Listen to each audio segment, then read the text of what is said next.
হয়, আমি প্ৰথমতে মায়ামণিপুৰী আঞ্চলিক দুৰ্গা পূজা সমিতিৰ তৰফৰ পৰা সদৌ অসমবাসীলৈ আপোনালোকৰ চেনেলৰ জৰিয়তে আমি সমূহ ৰাইজক পূজাৰ শুভেচ্ছা যাচিছোঁ।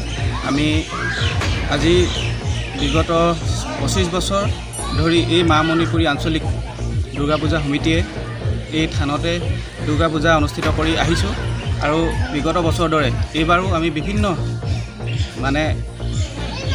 পৰিকল্পনাৰে আমাৰ যি ক'ভিড প্ৰট'কল SOP নীতি নিয়ম মানি আমি এইবাৰো এই দুৰ্গোৎসৱটি আৰম্ভ কৰিবলৈ আজিৰ পৰা এই শুভ মহালয়া স্থাপন হৈছে আৰু সোমবাৰৰ পৰা আমাৰ ষষ্ঠাদি আৰম্ভ আৰু সমিলৈকে আমি এই পূজাভাগ অনুষ্ঠিত কৰিবলৈ লৈছোঁ।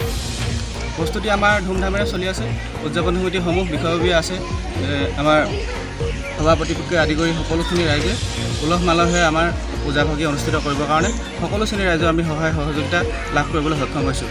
আমি এই অনুষ্ঠানটি এই মায়ামণিপুৰী শ্ৰী শ্ৰী আইধানখনি ঢকুৱাখানা আৰু ধেমাজি সীমামূৰীয়া অঞ্চলত অৱস্থিত। আমি ঢকুৱাখানাৰ ৰাইজৰ সহায় সহযোগিতা লাভ কৰিবলৈ সক্ষম হৈছোঁ আৰু ধেমাজি ৰাইজৰ সহায় সহযোগিতাত আমি বিগত 25 বছৰৰ দৰে এইবাৰ এই 26তম দুৰ্গোৎসৱটি আমি আয়োজন কৰিছোঁ।